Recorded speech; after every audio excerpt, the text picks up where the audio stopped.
तर मित्रांनो, आपल्याला माहिती आहे की सध्या म्हाडाच्या मुंबई मंडळाची लॉटरी सुरू आहे आणि त्याशिवाय अनेक लॉटरी ज्या प्रस्तावित आहेत, जे कोकण मंडळाची लॉटरी असेल किंवा पुणे मंडळाची लॉटरी असेल, त्या सुद्धा या काही दिवसांमध्ये आपल्याला मिळणार आहेत.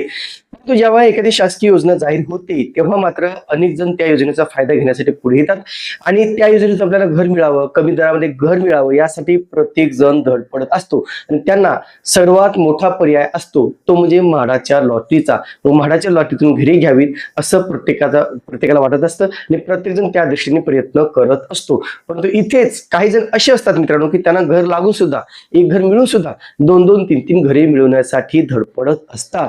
मग ते वेगवेगळे पर्याय वापरताना दिसून येतात आणि म्हणून अनेक जण गेल्या अनेक वर्षापासून काही जण असे आहेत की त्यांनी 2-2 घरे सुद्धा लाटलेली आहेत. म्हणजे साधारणतः 2011च्या अगोदरची गोष्ट केली किंवा 11च्या अगोदरचं जर पाहिलं तर अनेक जण असे होते की त्यावेळेस ऑफलाईन मध्ये सगळं चालायचं आणि त्यावेळेस काही अपडेशन नव्हतं आणि अशा वेळेस अनेकांनी घरे लाटल्याचं सुद्धा निदर्शनास आलेलं आहे. जेव्हा जेव्हा एखादी बाब निदर्शनास येते तेव्हा मात्र त्याच्यावरती कारवाई केली जाते, त्याचं घर रिटर्न केलं जातं, त्याच्यावरती योग्य ती कारवाई करून त्या घराचा प्रकार जे काही पुढील प्रक्रिया आहे ती पूर्ण केली जाते. पण हे सगळं ओळखण्यासाठी शासनाकडे कुठली सिस्टम आहे का, हा प्रश्न सर्वसामान्यांच्या मनामध्ये दडलेला आहे. की समजा मला अगोदर घर लागलं होतं, म्हणजे समजा मला 2007 मध्ये घर लागलं होतं आणि नंतर मी 5 वर्षांनी ते म्हाडाचं घर विकलं आणि परत मला लॉटरीमध्ये फॉर्म भरायचा, हा प्रश्न सुद्धा अनेकदा विचारला जातो.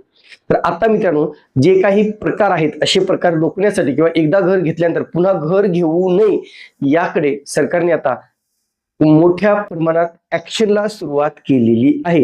अर्थातच तुम्हाला फक्त एकदाच या योजनेचा फायदा मिळणार आहे. यासाठी शासनाकडून काय प्रयत्न केले जात आहेत किंवा नेमकं ही योजना काय आहे किंवा हा जे काही सर्क्युलर आहे ते काय आहे, या अंतर्गत नेमकं काय काय केलं जातं किंवा काय महत्वाचे मुद्दे दिलेले आहेत, हे आज आपण सविस्तररित्या जाणून घेणार आहोत.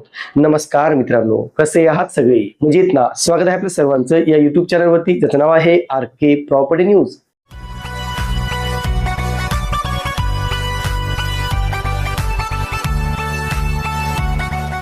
आता मित्रांनो, प्रत्येकाचा प्रश्न हाच असतो की सर मला म्हणजे अगोदर घर लागलं होतं आणि ते मी विकलं तर परत मी अर्ज करू शकतो का? तर म्हाडाच्या नियमानुसार तुम्हाला असा अर्ज करता येणार नाही. किंबहुना म्हाडाचं एक सर्क्युलर आहे मित्रांनो 11 सप्टेंबर 2019 त्यामध्ये सुद्धा एक व्यक्ती एक घर, म्हणजे एका व्यक्तीला एकदा घर मिळालं शासकीय योजनेतून तर ते पुन्हा घेता येत नाही असा तो GR आहे. आणि म्हणून कुठेतरी आता अनेकांना हाच प्रश्न पडला होता, पण याचं उत्तर सुद्धा शासनाकडून ऑलरेडी देण्यात आलेलं आहे आणि याच्या संदर्भात वृत्त सुद्धा वेगवेगळ्या वृत्तपत्रांमध्ये प्रसिद्ध झालेलं आहे. परंतु आपण त्याच्याकडे जेवढं लक्ष देत नाही त्या गोष्टी आपल्यासाठी नगण्य असतात, पण हेच मुद्दे पुढे जाऊन आपल्यासाठी खूप मोठे ठरू शकतात. आणि म्हणून नेमका दोबार घर घेणाऱ्यांसाठी किंवा दुसऱ्यांदा घर घेणाऱ्यांसाठी शासनाकडून काय म्हणजे केलं जाणार आहे, काय केलं जाणार आहे, तुम्हाला माझा अर्थ समजला असेल की 2-2, 3-3 घरे लाटणाऱ्यांना शासनाकडून काय केलं जाणार आहे.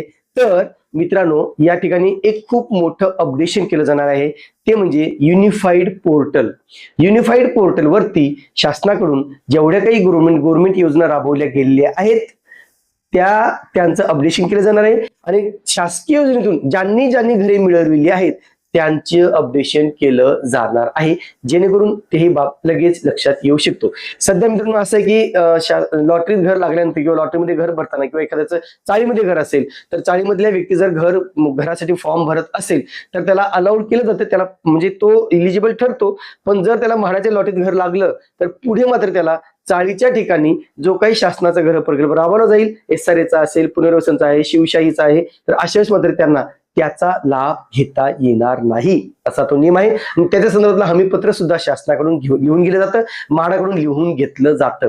मग आता प्रश्न हा आहे की मग आता नेमकं शासनाकडून हे काही अपडेशन आहे का की नेमका लगेच पॅन कार्ड नंबर टाकायला गेलेच की लॉटरी पुरतं एक अपडेशन आहे मित्रांनो. लॉटरी पुरतं समजा तुम्हाला मागील 2011 पासून जर तुम्हाला लॉटरी लागली असेल तर पॅन कार्ड नंबर टाकल्यानंतर बऱ्याच जणांचे तिथे हायलाइट होतं की तुम्हाला ऑलरेडी घर लागलेलं आहे किंवा म्हाडाच्या सिस्टममध्ये अपडेशन केलेलं आहे.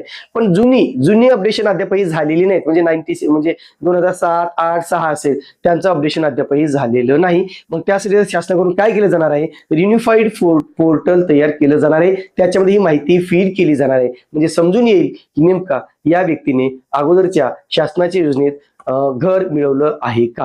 आता नेमकं प्रकरण काय तुम्ही पाहू शकता, जे काही म्हणजे न्यूज आहे बघा.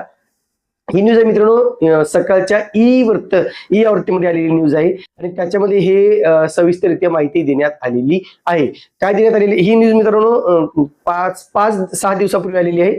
तर मुंबई न्यूज, एकापेक्षा जास्त घरे घेणाऱ्यांना चाप बसणार, प्रशासन थेट कारवाई करणार, सरकारी योजनेतील घरांसाठी नवा नियम. बघा, आता नवा नाही, जुनाच आहे, पण आता अपडेशन केलं जाणार आहे. काय केलं जाणार आहे तर एकापेक्षा जास्त घरे लाटणाऱ्यांना चाप बसवण्यासाठी प्रशासनाने मोठा निर्णय घेतला असून त्यासाठी गृहनिर्माण विभाग आता युनिफाईड पोर्टल तयार करणार आहे आणि याच युनिफाईड पोर्टलच्या आधारे ते सगळं अपडेशन केलं जाणार आहे. आता मग नेमकं सरकारी योजना म्हणजे कोणती योजना, हाही प्रश्न तुम्हाला पडलेला असेल, तर तुम्हाला ते सुद्धा सांगतो मित्रांनो. सरकारी योजना म्हणजे नेमकं म्हाडाच्या सगळ्या योजना, म्हणजे म्हाडाच्या कोणत्या योजना, SRA ची योजना असेल, म्हाडाकडून राबवली जाणारी इमारत दुरुस्ती मंडळ असेल, पुनर्विकास मंडळ असेल, म्हाडाची योजना, सिडकोकडून राबवल्या जाणाऱ्या सगळ्या योजना, सिडकोतर्फे सुद्धा बऱ्याच योजना राबवल्या जातात, हाऊसिंग योजना किंवा गृहनिर्माण योजना.